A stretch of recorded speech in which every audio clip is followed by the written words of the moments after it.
Gros, tu sais même pas comment manger une pizza? Ok, bouge-toi, je t'explique. Il y a deux façons de manger une pizza. La première méthode, c'est celle des physiciens. En fait, le petit bout qui pendouille ici, c'est à cause de la gravité, une force qui appuie sur la pizza vers le bas.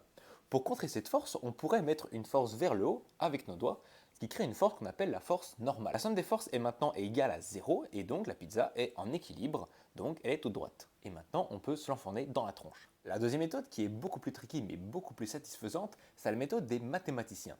Quand on lui fout la paix, la pizza, naturellement, elle est plate. Sa courbure totale, ou courbure de Gauss, est nulle. On le voit bien, puisque la courbure de Gauss, c'est le produit des deux courbures principales qui sont toutes les deux nulles ici.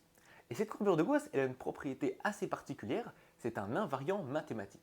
Ça veut dire que peu importe comment je courbe ma pizza, la courbure de Gauss sera toujours nulle. Et ça, c'est intéressant. Pour garder cette propriété de courbure totale nulle, la pizza a obligatoirement une des deux courbures principales qui est nulle. Ici, on le voit, hein, c'est la courbure qui est par ici vers vous. Si maintenant j'impose une courbure non nulle suivant cette direction ici, la courbure principale de l'autre côté de la pizza doit être forcément nulle pour conserver la courbure de Gauss, et donc la pizza reste bien droite.